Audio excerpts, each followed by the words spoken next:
If you close your eyes and imagine the most terrifying carnivorous dinosaur you know of or have heard of, there is a chance that you'll picture the Tyrannosaurus Rex, and it's really not that hard to see why, considering that this prehistoric predator was a supersized killing machine that many think of as being the largest carnivorous dinosaur the world has ever seen.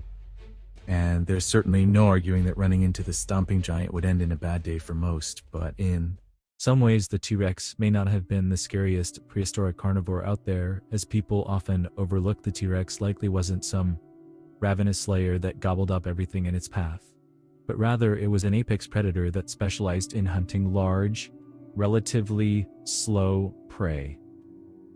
This hypothesis was first proposed after biomechanical studies were conducted, which showed multiple adaptations for a powerful bite force, including an extremely high number of teeth that were thick and robust, and a skull that could withstand enormous stresses.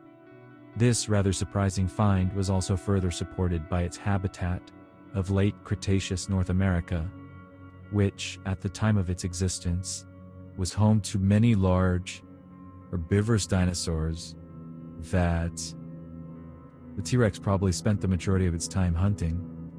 And so now Triceratops and Edmontosaurus are thought to have made up the bulk of its diet. These early Carcharodontosaurids were already showing signs of the impressive features that would come to define the group. Their teeth, for instance, were already developing the characteristic serrations that would make them such effective killing tools. And their skulls, while not as massive as their later relatives, were already showing adaptations for powerful bites. These members were diverse not only in range but in size too. Some, like the Prehistoric, were small, only measuring 16 feet or 5 meters, while others like the Acrocanthosaurus were larger, occasionally reaching over 38 feet or 11.5 meters, akin to the size of a large Allosaurus. And that is a respectable size, no doubt. But these early Carcharodontosaurids were not yet the top dogs in their environments. Their teeth, like the T-Rex and other large theropods, made these Carcharodontosaurids active predators who used powerful jaws to tear into prey. However, where they differed, and what ultimately set them apart, was their teeth, which were not as thick or as wide as those seen in Tyrannosaurids. This led paleontologists to suggest that these guys could not crush bone as effectively as T-Rex. But what they lacked in bone-crushing power, they made up for in slicing efficiency. The teeth of Carcharodontosaurids were more like serrated knives, perfect for cutting through flesh and causing massive blood loss in their prey. This hunting strategy was different from the bone-crushing tactics of T-Rex, but no less effective. In order to devour the victim, which was often too big to be swallowed whole, they would simply use their teeth and jaws to slice them into bite-sized pieces, possibly twisting and turning in a fashion similar to what is seen in crocodiles, resulting in chunks of flesh being literally sheared off.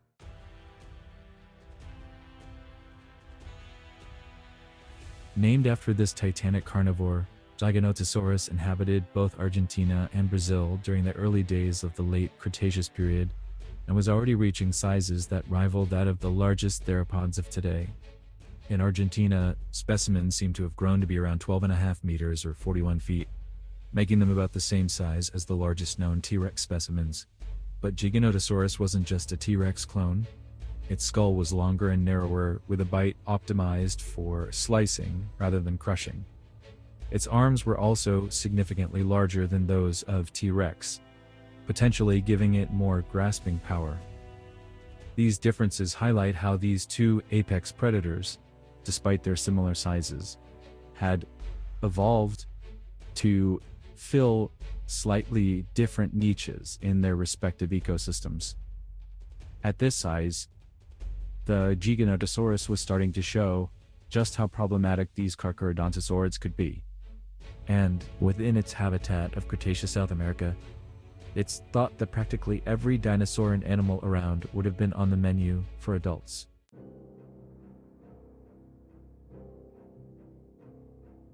Time to meet Maposaurus rosea.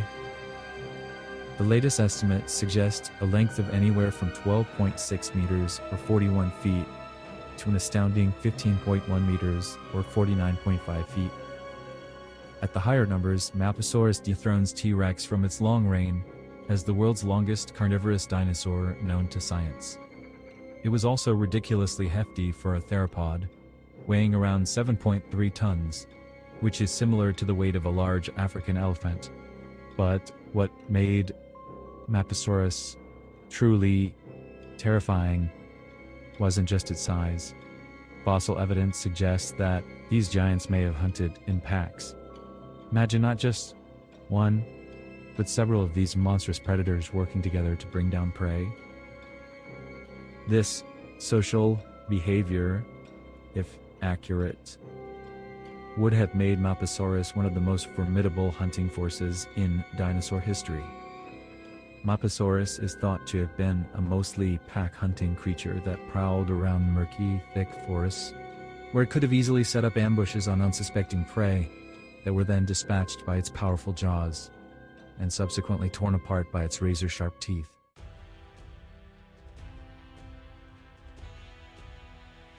The African chapter of the Carcharodontosaurus story is equally fascinating.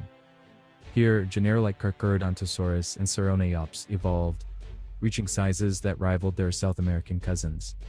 These African giants lived alongside other fearsome predators like Spinosaurus, creating an ecosystem teeming with apex predators that would make any modern African savanna look tame in comparison.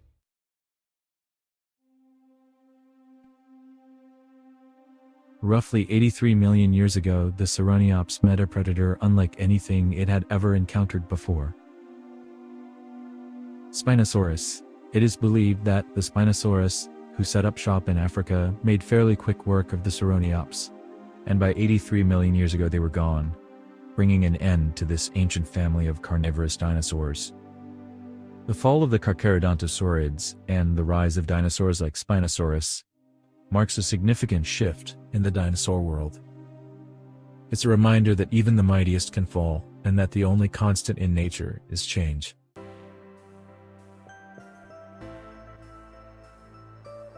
The legacy of the Carcharodontosaurids, however, lives on in our imaginations and in the fossil record, a testament to the incredible diversity and power of prehistoric life.